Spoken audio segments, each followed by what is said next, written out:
একটা চিঠি দিলাম লিখে, মনের কথা তোমাকে, দেখেও যেন কেউ দেখে না। মন মানে না আমার, মন মানে না, মন মানে না আমার, মন মানে না। বাবা বাবা কান্দু, বাবা বাবা তুই তো ভালো গান করছিস রে। কার সাথে প্রেম করে ধরলি? এত ভালো ভালো গান করছিস, শুধু প্রেমের গান। কার সাথে প্রেম করবো রে পার্বতী? আমাকে আর কে পছন্দ করবে? আমি তো কালো, আমাকে কেউ পছন্দ করে না। এরকম মেয়ে আমি পাই না প্রেম করবো। কেন প্রেম করার মেয়ে খুঁজে পাচ্ছিস নি? ওই তো তোদের বাড়ির পাশে পিঙ্কি বলে একটা মেয়ে আছে, ওর সাথে প্রেম করবি। আবার কার সাথে করবি? আরে পিঙ্কি বলে মেয়েটা ও ধরা আছে, আমাকে পছন্দ করবে না। ও সেই ওই পাড়ার কাকে দাসু নাকি নাম, তাকে ভালোবাসে, আমাকে ভালোবাসে না রে। এই তোর এইসব কথা বন্ধ কর। ও তো মাস্টার আসছে, মাস্টার যদি আসে না তোদের সবাইকে এখনই পিটাবে। এই মাস্টারটা অনেক হারামি আছে, ঠিক আছে? বন্ধ কর, সব চুপচাপ থাকবি সব। আর সবাই গুড মর্নিং ফুড মর্নিং বলবি, ঠিক আছে? এই মাস্টারটা নতুন আমাদের স্কুলে এসছে। এই চুপ কর, চুপ কর, সবাই চুপ কর। আর বেশি গ্যাজের মাজার করিস নি, চুপ কর। মাস্টার আসছে ক্লাসে। কিরে তোরা সবাই ভালো আছিস না? কিরে পড়াশোনা করছিস না গিদ্দানি মারছিস? ভালো করে পড়াশোনা কর। Good morning sir, good morning sir, good morning sir, good morning. ঠিক আছে ঠিক আছে, অত আর গুড মর্নিং ফুড মর্নিং বলতে হবে না, আমি ভালো আছি। এই পার্বতী, এই পার্বতী, কালকে স্কুলে আসিস নি কেন? কি হয়েছে তোর বল? স্যার স্যার কালকে আমি স্কুলে আসছিলাম, আমি ড্রেস মেজ সব পরেছিলাম, যে আস্তে আস্তে আমার হাগা চেপে গিয়েছিল, ওই জন্য আমি ঝরে হাঁক দিয়ে আর আসতে পারিনি। হাঁক দিয়ে গিয়েছিলে তো কি হবে?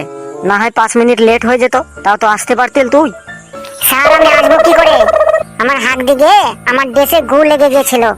সেই অবস্থা যদি আসতাম তাহলে স্কুলের যত ছাত্র আছে, আপনি আছেন, মাস্টার আছে অনেকজনা, তারা তো গুয়ের গ্যাসে টিকতেই পারতো না। ওই জন্য আমি আসিনি। তুই না জঙ্গলে হাঁক দিয়ে গেছিলি? তোর পাতলা হাগা হচ্ছে না তো শুকনো হাগা হচ্ছে?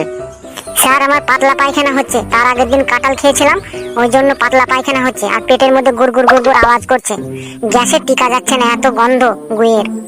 আচ্ছা ঠিক আছে ঠিক আছে, তুই নাই কালকে তোর পাতলা পায়খানা হয়েছিল বলে তুই আসতে পারিস নি। আর চান্দু তুই বল, কিসের জন্য কালকে স্কুলে আসিস নি? তোর আবার কি হয়েছে বল? কালকে আমি আসতে পারিনি, আমার বন্ধুর পটলার বিয়ে হয়েছিল, ওই জন্য আমি আসতে পারিনি কালকে। তোর বন্ধু পটলার বিয়ে হয়েছিল? তা নেমন্তন্ন নিশ্চয়ই খেতে গেছিলি। তা কি কি খেতে দিয়েছিল বল, জিনিসগুলোর নাম বল। কি কি আবার খেতে দেবে? ওই তো আলু দিয়ে আর পাঁঠার মাংস দিয়ে ঝোল, আর ডাঁকে মাছ, আর পুঁই শাকের চচ্চড়ি। নেমন্তন্ন না খেতে গেছিলে, তোর সঙ্গে কে কে গিয়েছিল? না তুই একলাই গিয়েছিলি বল?